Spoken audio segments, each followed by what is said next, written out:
Okay, continuing on with our Laplace transform playlist, we want to find the Laplace transform of cosine of 5t times the unit step function at 2.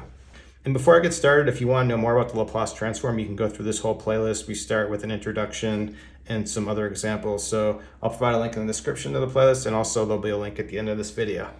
Okay, what we want to do, we want to use one of our two formulas that we derived in previous videos using the unit step function. And so the question here, we have our function. This is going to be our f of t, or our f of t minus c. So I think the first thing we want to do is we want to decide which of these formulas we want to use, and it's based on, do we have a shifted version? Do we have something like f of t minus c, or do you just want to use this other one with f of t? Now in here, our c value is going to be just this 2. So the question is, can we write this in terms of, can we write this like f of t minus 2? Well, sure, we can make that happen, but we have this other formula for the unshifted version. So this is not set up in this form right now. So let's just use this second formula. So then what we'll do is we're going to say our cosine of 5t, this is just going to be our f of t. And then what we're going to need in order to do this, we're going to need the, we'll need f of t plus c first. So f of t plus c, where c is 2, that's just going to be cosine of 5. And then we need to input t plus 2 right here.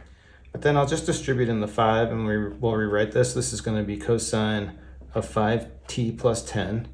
And so in order to use this, we're going to want to find the Laplace transform of this. So we want to find the Laplace transform of cosine of 5t plus 10.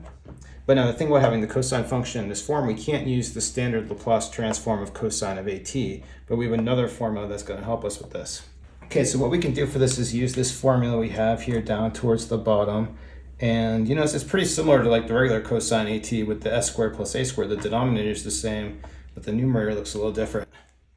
So what we're going to need for this is just the a and b values. So here 5 is going to be our a value, and we'll have 10 for our b value, and we'll just start plugging things in. So this is going to become s times cosine of b. So we're going to have cosine of 10. That's just going to be some number right there. And this here is going to be minus 5 sine of 10. And this is just going to be over s squared plus a squared, a being 5, so this is just going to be 25. And so that's all there is to this part of the formula, but we just need to put it all together because we have this e minus cs. So for our solution of this, we're just going to have e minus 2s, and then just copy down everything here, s cosine 10 minus sine of 10, s squared plus 25, and that's it. Okay, so that's it for the unit step function, but we'll keep going with more Laplace transforms in the next video. Thanks everyone for watching. Have a good day.